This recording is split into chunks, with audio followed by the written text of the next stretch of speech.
Does politics even really matter? Does it? I mean, it only matters because it's somehow been weaponized, or it's viral. It's gone viral. It's got rabies, and now, or maybe it's always been that way, and just we've had the great luck, the great fortune of being in a time when it was relatively, it was in remission.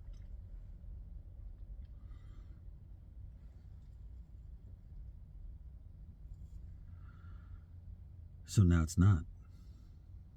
Now it's rabid. How much of it is a fait accompli? How much of it is, how much of the power struggle is real, and how much of it is cinema, right? That's really, a troubling issue. How much of it is theater? I mean, there is the theater a veneer to manipulate, to keep the masses docile or distracted with bread and circuses. How much is theater, like wrestling? How much is this power struggle real? If it's all theater, it's already done, well, we might as well. It's over then. Eat, drink, and be merry, for tomorrow we die. Today we die. But I don't think that is really the reality. There's got to be some legitimate power struggle up there. And that is where we find ourselves. We actually have, we're placing our hope in strange outcomes. Uh, you know, oh, I hope that the Americans who are currently losing the ability to project power in the world and want to lock down their ability to project power more locally, that is us in Canada as well as South. Um, like, so the Americans can't project power globally anymore. They can't stir up shit so effectively, although they have, and they continue to. They're stirring up shit in the Middle East. They're stirring up shit in the Ukraine. So they're harassing. They're harassing Russia by creating a massive problem for Russia to deal with on their border. They're harassing China with Taiwan, but now they're being harassed back by China or whoever these other powers are, whether it's the globalists like the mother Weffer types, as my sweetheart likes to call them, the mother Weffers, the UN, the UN Euro Bank of London types, whether it's them, she's just walking past right now, going on her walk. That's lap one.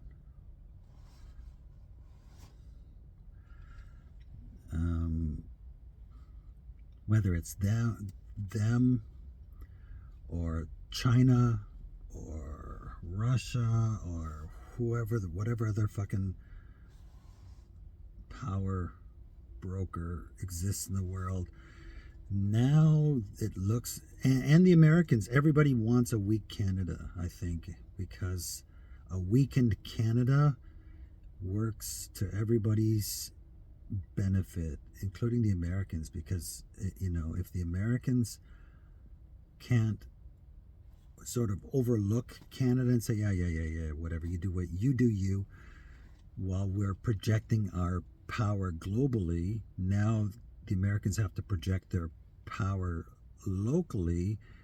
Now it does, it so there's this confluence of commonality when it comes to Canada. Everybody wants a weakened Canada, I believe.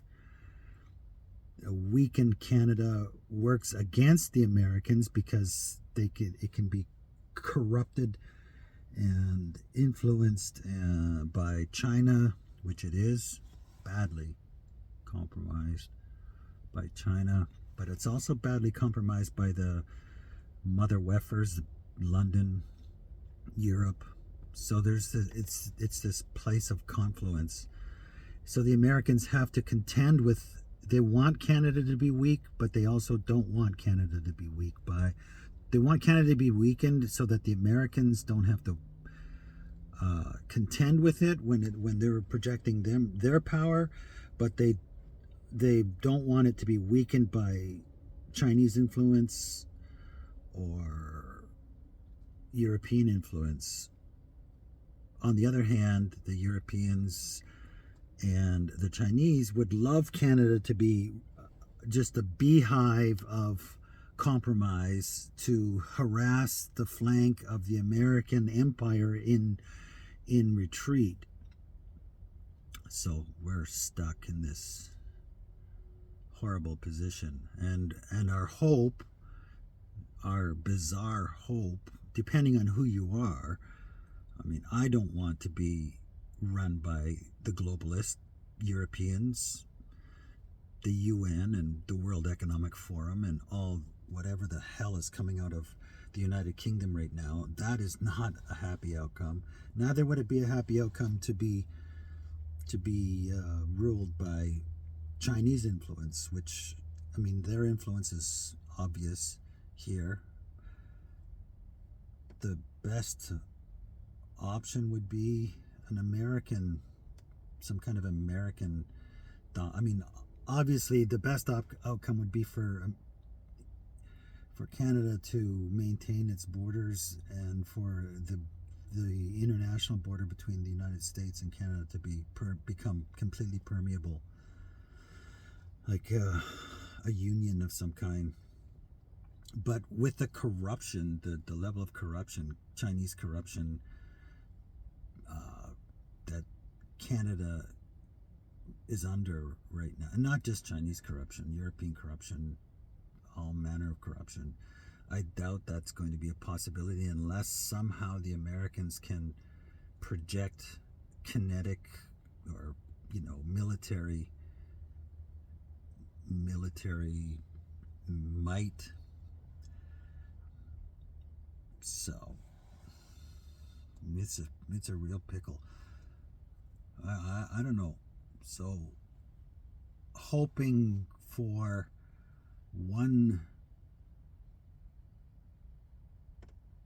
way for the country to be compromised over other ways for the country to be compromised, that is a really strange position to be in. And my fellow Canadians don't feel the same. Many of them would rather be compromised by the Europeans and WEF and the UN.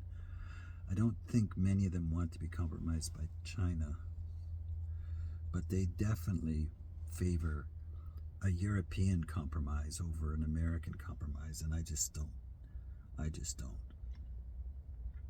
So here we are, another day, and what was a Canadian paradise is now turning into what looks more and more like the setup for another Ukraine if things go from bad to worse.